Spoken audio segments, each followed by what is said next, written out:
Hello friends, welcome to target for IQ. मैं प्राची आचार्य आप सभी का स्वागत करती हूँ आज एविडेंस लॉ के नेक्स्ट वीडियो में, जहाँ हम बात करेंगे कन्फेशन के बारे में। तो हमने पिछले वीडियो में बात की थी एडमिशन के बारे में। आज हम कन्फेशन के बारे में समझेंगे और ये भी समझेंगे कि एडमिशन और कन्फेशन में क्या डिफरेंस है। तो जैसे कि मैंने आपको पिछले वीडियो में भी बताया था कि अगर सिलोजियम के हिसाब से देखें तो एडमिशन जो है, अगर ये बिगर सर्किल है तो कन्फेशन उसका एक पार्ट होगा। ये हो जाएगा आपका कन्फेशन। तो अगर आपके पास आपके एग्जाम में इस तरीके का क्वेश्चन आए कि all admission are confession but all confessions are not admissions, ये आप सेंटेंस को ध्यान में रख सकते हैं। इसको अगर आपको एक्सप्लेन करने के लिए आए इस तरीके से लिखा हुआ, तो भी आप कन्फेशन के जो एसेंशियल इंग्रेडिएंट्स हैं उनके बारे में समझ के आपको समझ आएगा कि why I am saying this sentence. तो कन्फेशन के बारे में जो सब्सटैंशियल लॉ दिया हुआ है वो आपका इंडियन एविडेंस एक्ट में दिया हुआ है, सेक्शन 24 से लेके सेक्शन 30 तक। उसका जो प्रोसीड्यूरल और एस्पेक्ट्स हैं वो आपके सीआरपीसी में दिया हुआ है। सीआरपीसी का जो आपका सेक्शन है, सेक्शन 164, 281 और 463।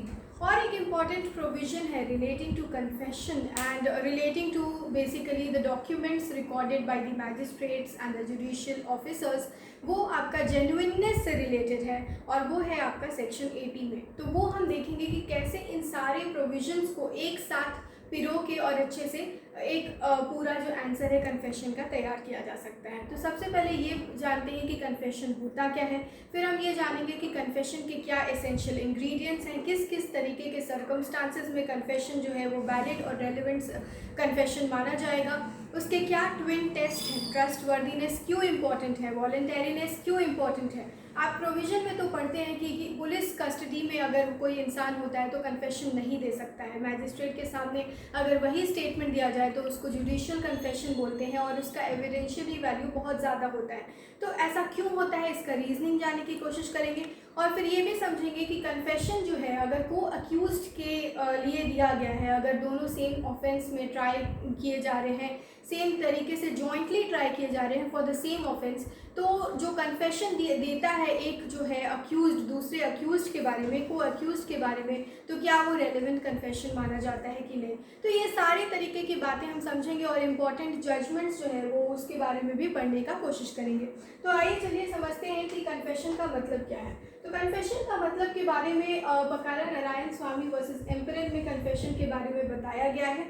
और यहाँ पे आपको मिलता है कि बेसिकली कि अगर कोई ऑफेंस के बारे में कोई जो है आपका जो कन्फेशन दे रहा है, जो अक्यूज्ड है, अगर वो अपने सामने से आके एडमिट करता है कि उसने वो ऑफेंस कमिट की है, तो या तो वो तरीका है कन्फेशन का, या सब्सटैंशियली सारे जो फैक्ट्स हैं उसको जो कॉन्स्टिट्यूट करते हैं एक ऑफेंस को बनाने में, वो सारे फैक्ट्स को बेसिकली अगर वो जो है वो अगर बोलता है, कन्फेस करता है मैजिस्ट्रेट के सामने, तो उसको हम मैजिस्ट्रेट के सामने या फिर अदर पर्सन्स, वो मैं अब आपको बताऊंगी कि किस तरीके से एक्स्ट्रा जुडिशियल कन्फेशन भी बन सकता है।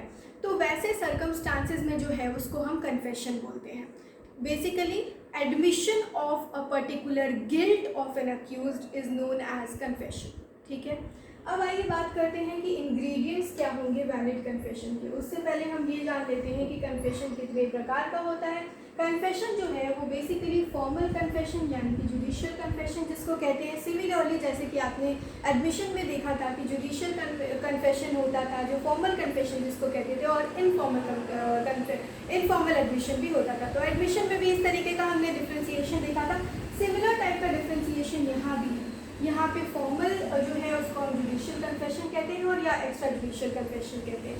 तो फॉर्मल कन्फेशन कहना या फिर जुडिशियल कन्फेशन वैसे कन्फेशन को कहते हैं जो मैजिस्ट्रेट के सामने दिया गया हो और वो 164 के तहत उसके सारे जो इंग्रेडिएंट्स हैं 164 ऑफ सीआरपीसी, वो वॉलंटरीली दिया गया स्टेटमेंट है, कोई प्रेशर नहीं है स्टेटमेंट देने के लिए। मैजिस्ट्रेट जहाँ पे कन्फेशन ले रहा है, मैजिस्ट्रेट ने उसको सीधे तौर पे ये बताया है कि जो उसके स्टेटमेंट का उसके ऊपर एक गलत जो है प्रभाव भी पड़ सकता है, उसके अगेंस्ट भी जा सकता है ये स्टेटमेंट। इन सारी चीज़ों को बताने के बावजूद अगर कोई इंसान विथ फुल माइंड वॉलेंटरीली अगर कन्फेशन देता है तो उसको हम वैलिड जुडिशियल कन्फेशन मानते हैं।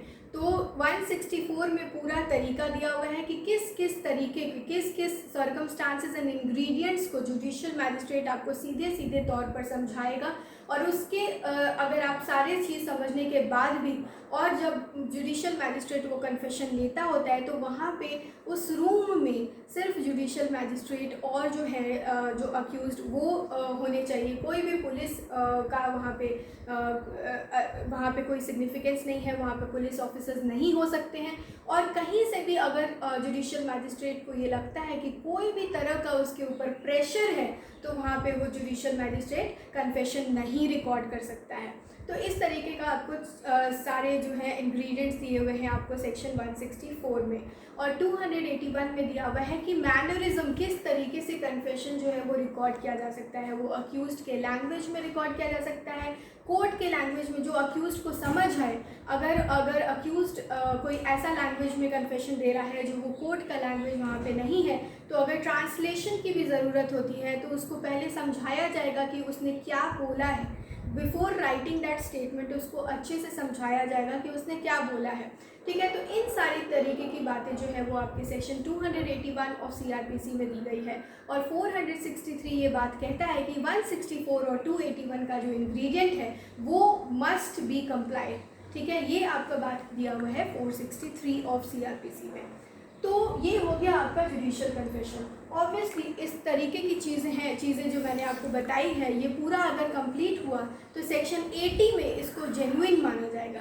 शैल प्रिज्यूम प्रिजम्पशन है, और ये प्रिजम्पशन बेसिकली ये है कि अगर कोर्ट में इस चीज़ के बारे में बात होगी तो जुडिशियल मैजिस्ट्रेट को विटनेस के तौर पर भी जाने की ज़रूरत नहीं है, क्योंकि ये कन्फेशन को है जो जेन्युइन माना जाएगा। कोर्ट इसको जेन्युइन मानेगी अगर रिकॉर्ड किया गया है प्रॉपर्ली 164 और 281 के तहत CRPC के। तो ये हो गया आपका judicial confession. Extra judicial confession वैसे कन्फेशन को कहेंगे जो मैजिस्ट्रेट के सामने नहीं किसी और के सामने दिया गया हो, जैसे कि डॉक्टर, जैसे कि कोई उसका फ्रेंड हो, जैसे कि मतलब कोई और रिलेटिव हो। इन सारे लोगों जो भी जुडिशियल मैजिस्ट्रेट नहीं है या जुडिशियल मैजिस्ट्रेट की कैपेसिटी में नहीं है उस वक्त, अगर वो पर्सन के को भी अगर कन्फेशन दिया गया है तो तब उसको हम एक्स्ट्रा जुडिशियल कन्फेशन मानते हैं। अब देखिए, जुडिशियल कन्फेशन और एक्स्ट्रा जुडिशियल कन्फेशन में एक बहुत बड़ा ये अंतर है कि अगर जुडिशियल कन्फेशन को कोर्ट में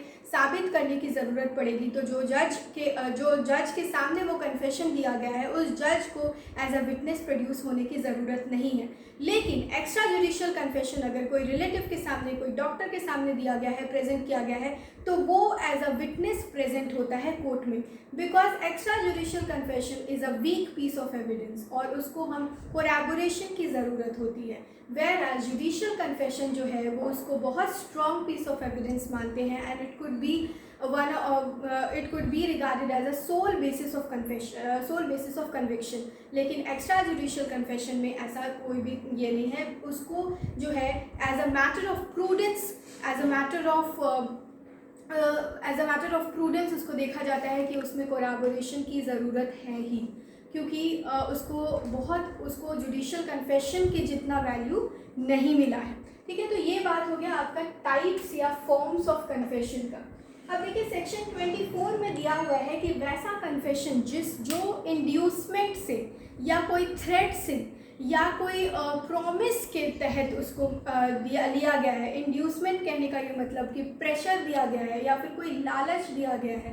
कोई थ्रेट मतलब उसको कोई तरह का उसको कोई ऐसा थ्रेट दिया है कि अगर तुम कन्फेशन नहीं करोगे तो तुम्हारे कोई घर वालों को उठवा लिया जाएगा या गोली मार दिया जाएगा। तो इस तरीके का थ्रेट है, किसी बात का, जान का थ्रेट या फिर प्रॉपर्टी का थ्रेट, किसी प्रकार का थ्रेट है या फिर किसी प्रकार का उसको लालच दिया जा रहा है कि अगर वो कन्फेशन देता है तो उसकी सज़ा कम कर दी जाएगी, या फिर कोई तरह का प्रॉमिस है कि अगर तुम कन्फेशन देते हो तो फिर तुमको इतना मुआवजा दिया जाएगा। तो इस तरीके का अगर बात है तो वो कन्फेशन को जो है वो रेलेवेंट कन्फेशन नहीं मानते हैं सेक्शन 24 में। अब ये देखिए, इंड्यूसमेंट, थ्रेट और प्रॉमिस, ये तीन बहुत ही इंपॉर्टेंट वर्ड है प्रिलिमिनरी पॉइंट ऑफ व्यू से भी, और अगर आप मेंस का आंसर भी लिख रहे हो तो सेक्शन 24 की बात अगर करोगे तो सेक्शन 24 जो है वो सेक्शन 28 के साथ रीड होता है, और ये तीनों वर्ड बहुत ही इंपॉर्टेंट हो जाता है। ये तीनों वर्ड लिखना आपको मेंशन करना अपने आंसर पेपर में बहुत ही इंपॉर्टेंट है। Now see, inducement, threat and promise, ये तीनों जो वर्ड हैं ये किसी जो अक्यूज जिस चार्ज के ऊपर है उस चार्ज से रिलेशन में इंड्यूसमेंट होना चाहिए, उस चार्ज से रिलेशन में कोई थ्रेट या प्रॉमिस दिया जाना चाहिए, ठीक है, तो तभी उसको वो कन्फेशन को इररिलेवेंट माना जाएगा। अदरवाइज अगर किसी और बात के लिए इंड्यूसमेंट किया जा रहा है, किसी और बात के लिए थ्रेट दिया जा रहा है, उसका कोई कनेक्शन नहीं है उसके चार्ज से, तो फिर इररिलेवेंट नहीं होगा कन्फेशन। वहीं सेक्शन 25 में आप देखते हैं कि पुलिस कस्टडी में कन्फेशन अगर पुलिस ऑफिसर्स को दिया गया है तो उस कन्फेशन को वैलिड कन्फेशन नहीं माना जाता है। 26 में आपको बात कही गई है कि कन्फेशन जो है वो जुडिशियल मैजिस्ट्रेट के सामने अगर दिया हुआ है, अगर वो पुलिस कस्टडी में है तो भी, पहली बात तो पुलिस कस्टडी में अगर है तो पुलिस को दिया हुआ स्टेटमेंट कन्फेशन नहीं माना जाएगा। लेकिन अगर पुलिस कस्टडी में है और तभी भी वो कन्फेशन अगर जुडिशियल मैजिस्ट्रेट के सामने दिया तो वो कन्फेशन को वैलिड और रेलेवेंट कन्फेशन माना जाएगा, ठीक है। यहाँ तक आपको समझ आ गया। अब 28 में देखिए 24 और 28 को कैसे रिलेटेड है। इंड्यूसमेंट, थ्रेट और प्रॉमिस अगर है तो उसको इररिलेवेंट कन्फेशन मानेंगे, लेकिन वही इंड्यूसमेंट, थ्रेट और प्रॉमिस अगर उसके दिमाग से हटा दिया गया है, उसको फिर से दोबारा रीथिंक करने का, उसके दिमाग से वो इंड्यूसमेंट या थ्रेट और प्रॉमिस एकदम से हटा के साइडलाइन कर दिया गया है और तब वो स्टेटमेंट लिया गया है, कन्फेशन लिया गया है, तो अगेन उस कन्फेशन को हम रेलेवेंट कन्फेशन मानते हैं, ठीक है। वहीं आप देखिए सेक्शन 29 जो है वो बात करता है कि कोई भी आदमी अगर वो ड्रंक है या फिर किसी प्रॉमिस ऑफ सेक्रेसी, जैसे कि मान लीजिए अक्यूज्ड है, उसको बोला गया है कि तुम मुझे बताओ कि क्या हुआ था, मैं ये बात को है जो है वो छुपा के रखूँगा, या इस तरीके का कोई बात है, या फिर वो ड्रंक स्थिति में उसने कुछ बोला है, तो भी इस बात से, सिर्फ इस तर्क से उसका कन्फेशन इररिलेवेंट नहीं होगा। अगर कई बार आपको प्रिलिमिनरी एग्जामिनेशन में क्वेश्चन पूछा जाएगा और यहाँ पे बच्चे गलत करते हैं, बिकॉज हम एक तरफ तो बोल रहे हैं कि कन्फेशन जो है वो वॉलेंटरी कन्फेशन होना चाहिए, तभी उसको ट्रस्टवर्दी माना जाएगा। Trustworthiness and voluntariness are the twin tests of confession. लेकिन दूसरी ओर सेक्शन 29 जो है वो बात करता है कि अगर ड्रंक स्थिति में भी कन्फेशन दिया गया है तो भी उसको रेलेवेंट कन्फेशन माना जाएगा, सिर्फ ड्रंक स्थिति में होने के कारण जो है उस कन्फेशन को इररिलेवेंट नहीं माना जाएगा। तो यहाँ पे बच्चे गलती करते हैं और इसको आप बहुत ध्यान से समझने की कोशिश करिएगा कि ड्रंकनेस या फिर प्रॉमिस ऑफ सीक्रेसी जो है वो कन्फेशन को इररिलेवेंट नहीं बनाता है। ये आपका वॉलेंटरीनेस का एक तरह से आप कह सकते हो एक्सेप्शन वाला स्थिति बनता है, क्योंकि बेसिकली ये बात है कि वो उस टाइम पे जो है वो उसका मेंटल स्टेट इस तरीके का नहीं है कि वो झूठ बोल रहा है, ठीक है, या फिर वो कुछ छुपाने का कोशिश कर रहा है, वो सच बोल रहा है, तो ट्रस्ट वर्दीनेस वहाँ पे काम करता है और ट्रस्ट वर्दीनेस के कारण उसका वो स्टेटमेंट कन्फेशन माना जाएगा, ठीक है। अब देखिए एक बंदा जो है वो अपने साथी अक्यूज्ड के बारे में अगर कुछ कहता है तो क्या उसका स्टेटमेंट जो है वो को अक्यूज्ड के अगेंस्ट कन्फेशन माना जाएगा, ये बात आपका कहा गया है सेक्शन 30 में। तो सेक्शन 30 में ये बात जो है वो कहा गया कि सेक्शन 30 जो है कई बार क्या होता है अप्रूवर बन जाते हैं, गवर्नमेंट के साथ में फेवर में वो स्टेटमेंट दे देते हैं अक्यूज जो है, तो को अक्यूज के अगेंस्ट उसको अगर कन्फेशन माना जाए और उसको स्ट्रॉन्ग पीस ऑफ एविडेंस माना जाए तो को अक्यूज जो है वो मतलब सिर्फ और सिर्फ वो अपना बचने के लिए भी कई बार उसके अगेंस्ट कुछ बोल सकता है। तो इसीलिए यहाँ पे सेक्शन 30 में यूज़ किया गया है वर्ड मे, तो it's on the discretion of the court to take the evidence of the accused against the co accused और नॉट। तो ये डिस्क्रिशन जो है वो लेफ्ट किया गया है आपका जुडिशियल मैजिस्ट्रेट के ऊपर। अब देखिए सेक्शन 30 के ऊपर मैं आपको एक थोड़ा सा इलस्ट्रेशन बता देती हूँ कि हम किस तरीके का बात कर रहे हैं। अगर मान लीजिए ए ने जो है सी का मर्डर हो जाता है, ठीक है, सी मर्डर्ड, ठीक है, इसमें ए और बी दोनों सेम ऑफेंस में है, जॉइंटली ट्राइड है फॉर द मर्डर ऑफ सी। ए और बी दोनों को के ऊपर ट्रायल चल रहा है, और ट्रायल किस बात का चल रहा है कि सी का जो मर्डर हो गया है, तो सी के मर्डर के अगेंस्ट ए और बी के अगेंस्ट, दोनों के अगेंस्ट ट्रायल चल रहा है। तो सेम ऑफेंस के अगेंस्ट ट्रायल चल रहा है और जॉइंटली ट्राइड भी है। अब ए ने जो है वो ऐसा कन्फेस किया कि ए, मी एंड बी, तो अपने बारे में वो बोला I and B both murdered C, both murdered C. तो क्या ये जो है आई का जो ए का जो स्टेटमेंट है बी के अगेंस्ट भी, क्या वो जो है कन्फेशन रियल कन्फेशन माना जाएगा बी के अगेंस्ट भी? तो ये जो है ये डिस्क्रिशन जो है लेफ्ट किया गया है किसके पास, ये जो है बोला गया है कि ये कोर्ट डिसाइड करेगी कि इसके स्टेटमेंट में कितनी सच्चाई है, क्या इसके स्टेटमेंट को लिया जाए और इसके स्टेटमेंट को कितना एविडेंशियरी वैल्यू दिया जाए। ठीक है, ये आप समझ गए। ये आपका मोटा मोटी 24 से लेके 30 तक है। अब आइए बारीकियों के बारे में बात करते हैं। तो कन्फेशन आपका पुलिस कस्टडी में अगर दिया गया है तो ये आपका सेक्शन 25 में है, इररिलेवेंट माना जाएगा। वही अगर पुलिस कस्टडी में भी दिया, पुलिस कस्टडी में भी है आदमी, अगर वो मैजिस्ट्रेट के सामने दिया गया है और सारे जो इंग्रेडिएंट हैं प्रोसीड्यूरल लॉज के वो भी फुलफिल किए गए हैं, तो सेक्शन 26 में ये वैलिड हो जाता है। ठीक है, अब देखिए एक और अपवाद है। अब वो अपवाद क्या है? वो अपवाद है डिस्कवरी ऑफ फैक्ट के बारे में। अब देखिए पुलिस कस्टडी में तो है, पुलिस के सामने भी स्टेटमेंट दे रहा है, लेकिन तभी भी कुछ ऐसा डिस्कवरी ऑफ फैक्ट अगर से रिलेटेड अगर स्टेटमेंट है तो उसको तभी भी रेलेवेंट माना जाएगा। अब इसको हम एक एग्जांपल से समझते हैं। पुलिस कस्टडी में आप इतना तो समझ गए, पुलिस कस्टडी में अगर स्टेटमेंट दे रहा है तो उसको कन्फेशन नहीं मानेंगे। वही पुलिस कस्टडी में अगर है तभी भी मैजिस्ट्रेट के सामने दे रहा है तो कन्फेशन मानेंगे। अब तीसरा सर्कमस्टांस है कि पुलिस कस्टडी में है बंदा, ठीक है, उसने बोला कि मैंने सी को मारा है। ठीक है, अब मैंने सी को मारा है क्योंकि वो पुलिस के सामने और पुलिस कस्टडी में है, तो ये इररिलेवेंट हो जाएगा सेक्शन 25 के अंदर।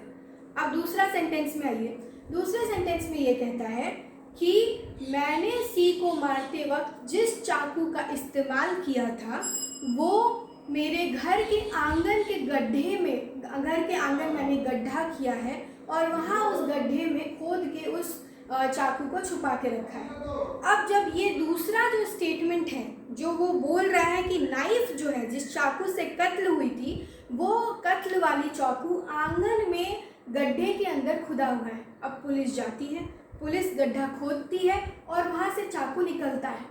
Now this statement relating to the discovery of fact, यहाँ पे जो डिस्कवरी हो रही है नाइफ की, और ये जो उसका स्टेटमेंट है कि वहाँ पे रखा हुआ था, तो ये वाला स्टेटमेंट जो है उसको रेलेवेंट मानते हैं हम। किस सेक्शन के अंदर रेलेवेंट मानते हैं?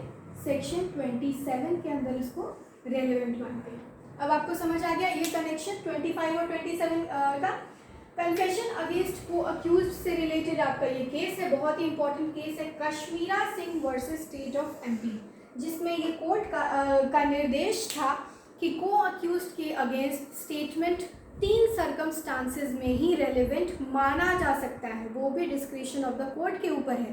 पहला कि वो कन्फेशन जो है एक साथ अगर जॉइंटली ट्रायड है, जॉइंटली ट्रायल हो रही है दोनों पार्टी की, अक्यूज्ड एंड को एक्यूज्ड की, तभी सेम ऑफेंस के लिए हो रही है तो दूसरा ऑप्शन, और तीसरा जो है ये कन्फेशन जो है अदरवाइज रेलेवेंट हो तभी, ये तीनों इंग्रेडिएंट अगर फुलफिल होता है तो Kashmira Singh versus state of MP में बताया गया कि वैसे कन्फेशन को जो है वैलिड रहेगा, रेलेवेंट रहेगा, इररेलेवेंट रहेगा, ये जो है या कितना उसको वैल्यू दिया जाएगा, ये जो है लेफ्ट किया गया है डिस्क्रिशन किसके पास? जुडिशियल मैजिस्ट्रेट या जो भी वो केस ट्राई कर रहे हैं उनके पास।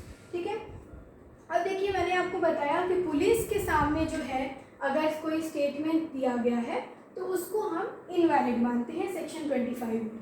अब W versus state of Maharashtra का जो केस है इसमें वो बताते हैं, सुप्रीम कोर्ट ने डेल्व किया इस बात के ऊपर कि ऐसा क्यों है, सेक्शन 25 का आखिर ऑब्जेक्ट क्या है। पुलिस के सामने अगर कन्फेशन को वैलिड माना जाएगा तो हर बार जो है पुलिस अपने इन्वेस्टिगेशन में शॉर्टकट रूट अपनाने की कोशिश करेगी और ये कोशिश करेगी कि हर बंदा जो पुलिस कस्टडी में आता है वो कन्फेशन, उसके सामने जो भी बात बोलेगा तो वो तो कन्फेशन हो जाएगा। तो वो शॉर्टकट रूट अपनाते हुए उसको टॉर्चर करते हुए पीटते हुए, इंड्यूस करके, थ्रेट करके उसको किसी तरीके से कन्फेशन दिलवा लें। अब जो है वो, क्योंकि कन्फेशन तो है वैलिड माना जाता है सेक्शन 25 में, अगर ऐसा होता, ऐसा है नहीं, अगर होता और पुलिस जो है इस तरीके का शॉर्टकट रूट लेते रहती तो कभी भी प्रॉपर इन्वेस्टिगेशन केस का नहीं हो पाता। इसीलिए सेक्शन 25 को डिज़ाइन किया गया है इस तरीके से कि पुलिस इन्वेस्टिगेशन का जो है शॉर्टकट रूट ना अपनाए, बल्कि इन्वेस्टिगेशन के दौरान कन्फेशन तक पहुँचे। कन्फेशन से इन्वेस्टिगेशन शुरू ना करें, रादर इन्वेस्टिगेशन के दौरान कन्फेशन तक पहुँचे और वो कन्फेशन अगर मजिस्ट्रेट के सामने हो तभी उसको वैलिड कन्फेशन माना जाएगा। ठीक है, ये आपका दिया हुआ था W versus state of Maharashtra में। कन्फेशन जो है वो पूरे ऑफेंस का ही होना चाहिए, ये बात आपकी कही गई थी Palvinder Kaur versus state of Punjab में। अगर कहीं थोड़े बड़े फैक्ट्स कुछ और बोल रहे हैं, कुछ और बात में कुछ और बोल रहे हैं, तो ये प्रॉपर कन्फेशन नहीं होगा। लेकिन Nishikant Jha versus state of Bihar में ये कहा गया कि अगर जो कन्फेशन है वो इनकल्पेटरी भी है और एक्सकल्पेटरी बात भी कही गई है। इनकल्पेटरी का कहने का ये मतलब कि मैंने ये क्राइम किया है। एक्सकल्पेटरी स्टेटमेंट्स आर दोज स्टेटमेंट्स जो मेरे फेवर में हैं। तो अगर इनकल्पेटरी पार्ट ऑफ द कन्फेशन और एक्सकल्पेटरी पार्ट ऑफ द कन्फेशन को एक दूसरे से अलग किया जाए और एक्सकल्पेटरी पार्ट ऑफ द कन्फेशन को हटा दिया जाए तो वो पार्ट जो इनकल्पेटरी पार्ट है उसको भी हम कन्फेशन मानेंगे। ये बात आपका कहा गया था Nishikant Jha versus state of Bihar में। अब देखिए, अब एविडेंशियली वैल्यू तो आप समझ गए। जुडिशियल कन्फेशन अगर होगा तो सेक्शन 80 के तहत इसको, सेक्शन 80 ऑफ एविडेंस एक्ट के तहत इसको जेन्युइन माना जाएगा। एक्स्ट्रा जुडिशियल कन्फेशन होगा तो उसको जो है वो और कोलैबोरेशन ऑफ एविडेंस की ज़रूरत है। अब आते हैं हमारा लास्ट टॉपिक जो है एडमिशन एंड कन्फेशन से रिलेटेड डिफरेंस। एडमिशन से रिलेटेड आप प्रोविजन से रिलेटेड आप देखिए सेक्शन 17 से लेके 23 और 31 बात करता है एडमिशन के बारे में। सेक्शन 24 से लेके 30 बात करता है आपके कन्फेशन के बारे में। जो फर्स्ट स्टेटमेंट जो मैंने बताया, all admissions could be regarded, वो तो आप एक जनरल स्टेटमेंट स्टार्ट करने के लिए लिख सकते हैं। लेकिन आप देखिए एडमिशन जो है, एडमिशन अपने फेवर में भी दिया जा सकता है। जैसे कि मैंने आपको बताया था सेक्शन 21 में अगर 3 तरीके का केस जो है वो दिया गया है।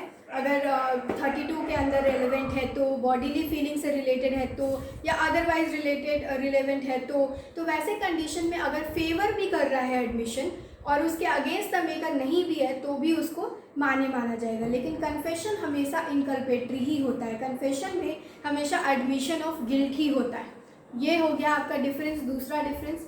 तीसरा डिफरेंस ये हो सकता है कि एडमिशन जो है वो एज अ स्टॉपल वर्क करता है। आपको 31 में मैंने बताया था admission could at best be regarded as a estoppel but could not be a conclusive proof. लेकिन कन्फेशन जो है, judicial confession, could be regarded as a conclusive proof in some of the circumstances। अगर वो trustworthy है, अगर voluntary है, सारे ingredients को फुलफिल किया है तो उसके बेसिस पे सोल कन्विक्शन भी हो सकती है। अब देखिए एडमिशन में को अक्यूज्ड या को प्लेंटिफ के बारे में एडमिशन नहीं किया जा सकता है। लेकिन हमने यहाँ देखा सेक्शन 30 के तहत कि कन्फेशन जो है वो को अक्यूज्ड के अगेंस्ट भी किया जा सकता है। तो ये थे कुछ डिफरेंस एडमिशन और कन्फेशन में। आई होप आपको कन्फेशन का सारा जो है इंग्रेडिएंट अच्छे से समझ आ गया होगा और आप एंजॉय किए होंगे इस लेक्चर को। मिलते हैं नेक्स्ट लेक्चर में, तब तक के लिए स्टे ट्यून्ड।